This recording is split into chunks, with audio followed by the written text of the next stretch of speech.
Martın 6-sında Bakıda Allegoriya Art qrupunun təşəbbüsü ilə Sözlərdən Rənglərə adlı rəsm sərgisi keçirilib. Sərginin təşkilatçısı Mədinə İlhamın sözlərinə görə məqsəd insanları incəsənətə məruz qoymaq və yaradıcı şəxsləri daha geniş auditoriyaya çıxarmaqdır.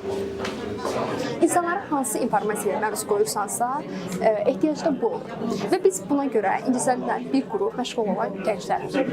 Hansı ki, öz gücümüz vasitəsilə, öz gücümüzə müəyyən layihələr keçiririk, sərgilər keçiririk, seminarlar keçiririk, rəssamlardan müsahibə alırıq.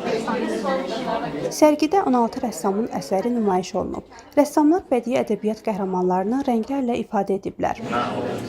Bir məsələ var ki, çətin olan iş daha parıldayır, amma burada o yəni öz-özünü təqzib edir o. Çünki burada asanlıq var idi, amma eyni zamanda da yəni görürəm ki, çox maraqlı, çox parıldayan bir iş ortaya qoydu. Sərgidə əsərləri nümayiş olunan gənc rəssamlar da öz təəssüratlarını bölüşüblər. İlk təcrübəm deyil sərgi olaraq, amma Bakıdakı ilk təcrübəmdir. Bakıda ilk sərgimdir bu.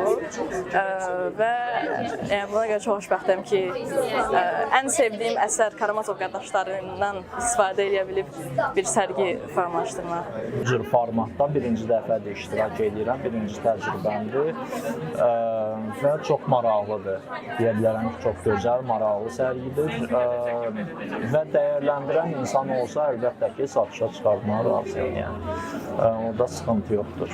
Əsərlər onun üçün yaranır ki, digər insanların və ya muzeylərin divarlarını bəzəsinlər. Yəni ki, bizdə özümüzdə malxanada onsuz da əsərlər olur. Bu, Allegoriya Art qrupunun keçirdiyi sayca ikinci sərgidir. Sərgi bir ay davam edəcək.